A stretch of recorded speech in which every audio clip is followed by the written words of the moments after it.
write it down. Put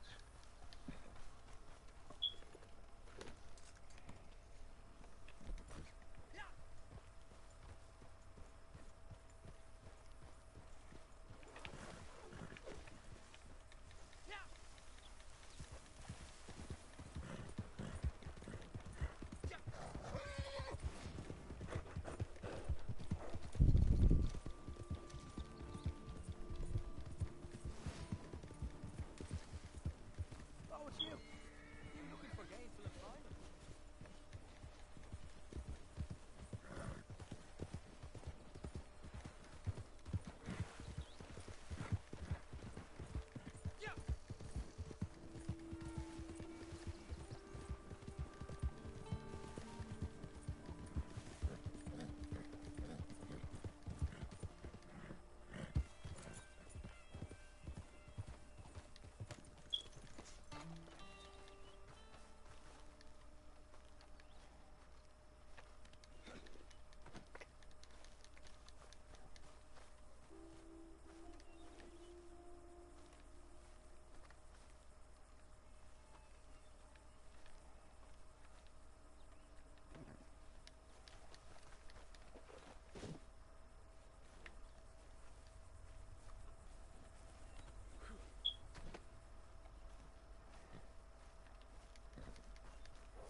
Docks are looking good. Beautiful.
serious gamer.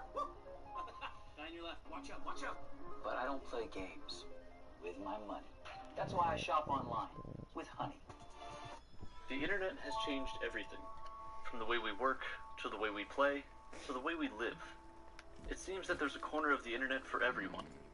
Despite what interests you have, despite what your beliefs are, there's someone, or something out there that thinks the same way that you do. The internet has connected us in ways that were never before imagined. It's a place where everyone from anywhere on Earth can come together. There's so much stuff on the internet, most of which you don't even know exists. If you want something, anything, whether it be a service or a product, legal or illegal, moral or unethical, the internet has it.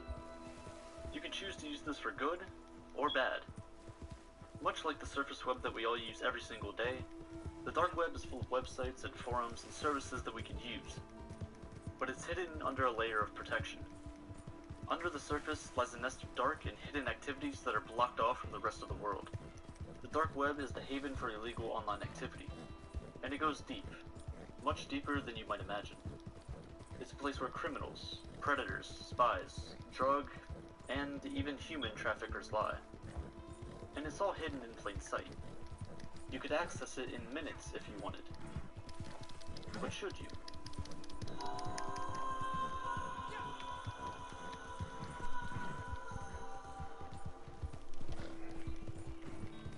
You can break down the internet into 3 separate categories. First off, we have the surface web. This is everything that you use on a daily basis. YouTube, Twitter, any social media at all. It's all a part of what we call the World Wide Web. It's relatively easy to find anything on the surface web, as almost everything is indexed by search engines like Google. Every second, over 1,000 photos are posted on Instagram, 8,000 tweets are posted on Twitter, 70,000 Google searches take place, and nearly 100,000 YouTube videos are watched. From this, the surface web seems massive, and in a way it is. In terms of pure traffic, almost everything you do can be found here. You can look up anyone and find some kind of information about them and their life. But what you can't find are things like their bank account or medical records. These things are hidden under password-protected websites, where only they can access them. This is where we venture into the deep web. The deep web refers to the content on the internet that is not indexed by search engines. Basically, if you can't find it on Google, it's technically on the deep web. If you've ever logged into your email, you've browsed the deep web technically. And I know it might be a little disappointing that the deep web is not as cool as it sounds. It's pretty much just as mundane as the surface web, but with just a bit more secrecy. But realize that the deep web is the most massive part of the internet. The deep web contains 96% of everything there is on the internet. So even if you got online every single day and searched through new websites for the next 50 years, you wouldn't even put a dent into the pure amount of information there is on the internet. There's just too much to go through, most of which you couldn't even get access to. But even further and deeper than the deep web, in the tiniest sliver of the internet, lies the part of the web where things don't leave. Websites that are encrypted to hide their existence, sites without IP addresses to make them nearly unrecognizable, accessed by users with encrypted software to completely mask their identities. Here, anything and everything goes. We've reached the dark web. But how does this even work? How can you hide from the rest of the world on something that pretty much everyone has access to? If you're browsing the surface web, chances are the FBI man is watching you. Alright, not really, but for the average person, everything you do online can, and in many ways, will be tracked. Many websites will track what you're searching and looking at, and in turn advertise products or services to you that fit that description. This isn't anything new. Facebook, Amazon, and most social media sites are guilty of this. They sell your data to advertisers around the world, and you agreed to it in those terms and conditions that you didn't read. This isn't a coincidence, and this doesn't happen by accident. The internet wasn't made to be anonymous. Some people see this as an invasion of privacy. Others don't see a problem with it at all. But how far can we let this go before it turns bad? Funny enough, the United States government thought this too, over 20 years ago. They wanted a system that could protect their communications while online. Since the internet wasn't designed for everyone and everything to remain anonymous, in a way, anyone could intercept government transmissions while they were being relayed, and this was unacceptable. So in the mid-1990s, researchers at the US Naval Research Laboratory began working on something called onion routing. Onion routing protects any data sent by essentially wrapping it with multiple layers of encryption, where the innermost layer contains the original message. Look at it like this. Let's say you need to get a message from here to here. But in order to get that message to the end, you have to go through 3 midpoints. We'll call them A, B, and C. The message is then wrapped in 3 layers of encryption. Each layer only knows where the message previously came from and where to send it next. Nothing else. So the message, or whatever data that was originally sent, remains hidden. At each midpoint, a layer of encryption is stripped, and the new layer's information tells it where to send the message to next. Eventually, after traveling through all the points, the final layer is stripped, and the message is revealed. This type of encryption allows for data to be sent to and from multiple places without it being vulnerable to interception in between. No one else can see, only those who are supposed to. Because of onion routing, darknets like Tor can exist. Darknets operate alongside networks like the internet, but require certain software to access. Tor stands for the Onion Router. It's a software named after the technology. Hey, 42 here. In 1975, a 12-year-old in Los Angeles, Kevin Mitnick, had his first experience with social engineering. He noticed that all the bus drivers used the same special hole punch to verify bus tickets. So, he told a rather friendly bus driver that he was working on a school project, and he needed a punch to make interesting-looking holes in paper, and asked where he could buy one. The bus driver told him. Social engineering is a hacking technique where you beguile someone to release a piece of information, perhaps a password or somebody's name, that they really shouldn't tell you, because that information gives you the power to carry out a hack. Asking a bus driver where to purchase a hole punch wasn't the most advanced example of social engineering, and there were hundreds that Kevin would attempt throughout his life, but it was an important first step, giving him a taste of what a single person can do with the know-how, the determination, and a bit of charisma. The 12-year-old Kevin then went dumpster diving behind bus stations, looking for blank bus tickets. Using these blank stubs, the hole punch, and considerable knowledge that he had learnt about the different routes, Kevin was able to create realistic fake tickets to travel anywhere for free within the greater Los Angeles area. Kevin had learned how to game a system, and he relished from it. It gave him a high. But when his friend introduced him to something called phone phreaking, Kevin's lust to perform technical magic and do things that nobody else was able to came full force. He would quickly become one of the greatest hackers in history and the most wanted hacker in the world. This story is one of the most incredible you will ever hear. In case you don't know, phone phreaking was a breed of hacking popular in the 60s, 70s, and 80s before the internet. Phreakers took pleasure in learning how the phone operator systems worked and then exploiting them to do things such as collect sensitive phone numbers, charge their calls to an unsuspecting stranger, or mask their number.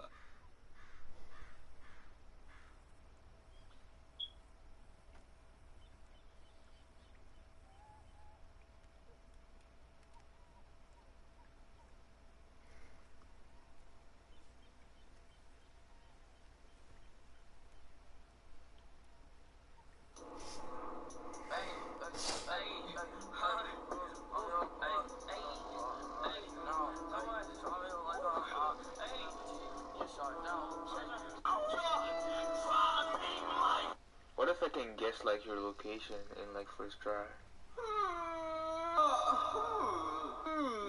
Can you guess my name? Yeah, your name's freaking Coyote. No, I meant to say Madison. You know who it is? No. Actually, right?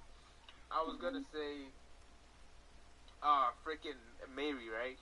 No. Because like What? I was close.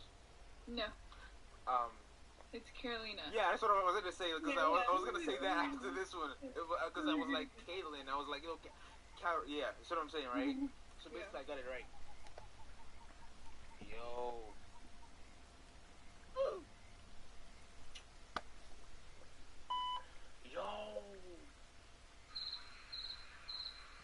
What? I think I know you, bro. Like I've seen you.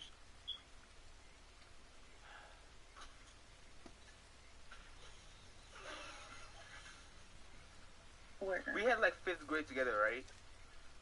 No. This isn't Kylie. No. No. Madison, right? No. Well, you had like a thing with Connor. Remember Connor? Yeah. Yeah, exactly, bro. He was like on the baseball team. He was like, bro. Can't do it. Yeah, exactly, bro. You had me on Snap, right? Hold on. Cause like I was trying to text you, right? But you didn't know how to pick up. I was like, oh. You live in like Texas, right? Where? You live in Texas, right?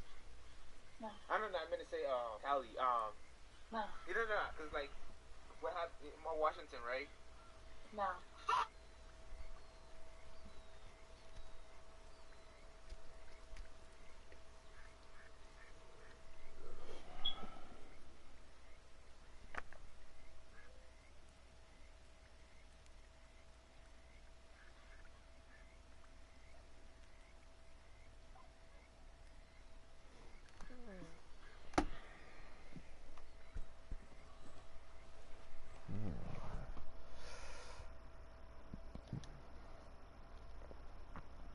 Not a sniper with that missile.